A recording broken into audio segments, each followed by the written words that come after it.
Hey guys, it's me, Isabel. So for today's video, gagawa tayo ng TikTok and celebrity made me buy it!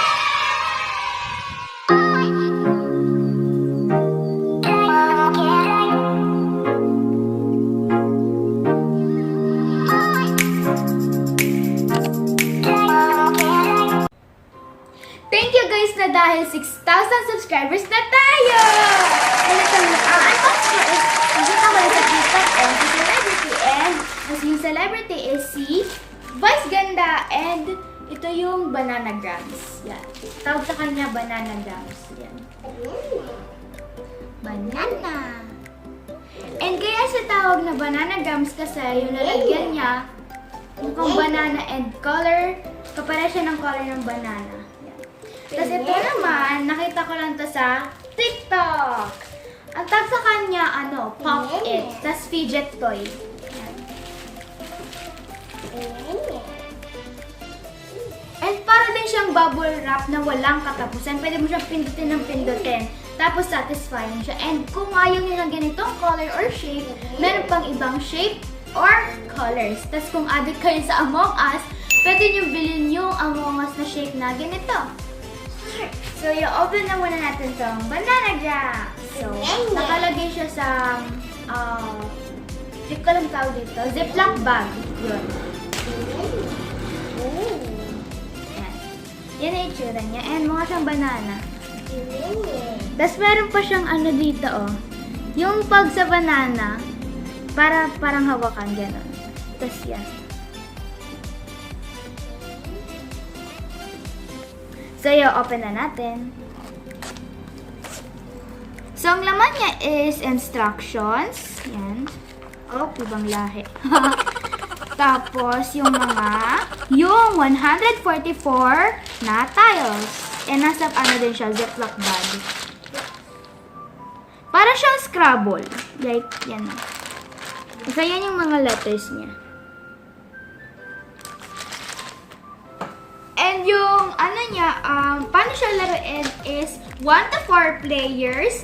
Ang kukunin nyo is 21 pieces ng tiles. Tapos kapag 5 to 8 players naman, 15 pieces of tiles ang kukunin nyo. Tapos dapat makabuo ka ng mga sarili mong words gamit ang mga tiles na nakuha mo. So bale, nakalagay dito yung mga tiles. Tapos nakapikit ka or huwag kang titingin. Tapos kukuha ka ng tiles. Tapos, kung may isang letter ka na hindi mo magamit, pwede mong palitan. Pero, kapalit niya ng 3 tiles. Tapos, kapag kunyari, yung letter Y, hindi mo siya kailangan, wala kang magamit. Pwede pong ibalik siya, tapos kuha ka ng isa, ng 3. Yan. Tapos, pabilisang makabuo ng mga words. Yan. Tapos kapag na-finish mo na siya, sabihin nga ng Bananagrams, tapos paunahan kayo. And kayo na bahala kung ano yung consequence niyo. Yan. So, open natin yung bag.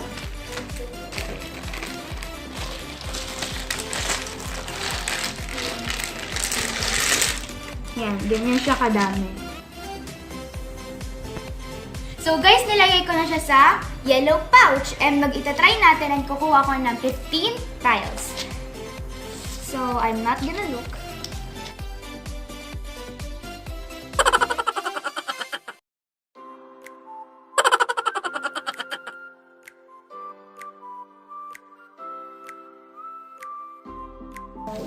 And let's reveal it. So, yan. Ayun yung mga letters na nakuha ko and magta-try ako ng mga words. And kailangan makabuo ako ng sarili kong Scrabble. So, itatry ko muna, ipapakita ko sa inyo kung ano yung magawa ko. Oh, got it! Yan, tapos ganyan. Tapos ganyan. Tapos, magkukuha ko, titingin ka ulit ng words dyan. Tapos, kunyari, wait, hindi ko nakikita. Sun.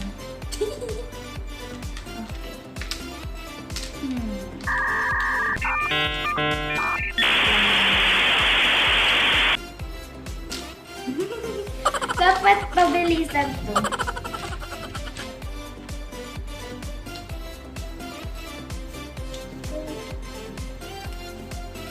Bananagram! And ito yung mga words na nabuo ako. Fine, spine, zip, sun, and tapos art. And kailangan guys pagbilisan kayo.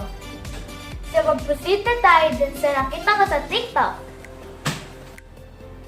So diba guys, maganda maglaro ng Bananagrams dahil matututo tayong mag-spelling, malalawak ang vocabulary natin, and pangatlo, maganda tong family bonding lalo na bawal tayong lumabas. So mag-proceed na tayo dun nakita ko sa TikTok. So ito siya, and it kind of looks boring pero satisfying siya.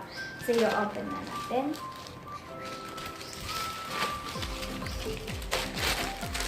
And ayan yung itsura niya. And it's very rubbery. Tapos meron siyang quiet side. Tapos meron siyang loud side. And my personal favorite na nakikita ko sa TikTok is yung loud side kasi sobrang satisfying niya. Guys, nadidinig niyo. Sa personal, napaka, loud. And ayun lang guys, pero, kung kagaya niyo ako na, pag may binibili, tas madaming bubble wrap, ayun lang yung kinukuha niyo. And ito siya. Kasi sobrang satisfying.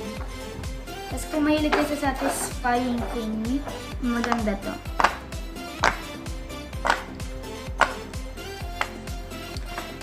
So there you go guys, ayun yung mga nakita ko sa celebrity and sa TikTok. Ayan. I hope guys na ma-try nyo din to. Don't forget to subscribe, like, and share. See you on my next vlog.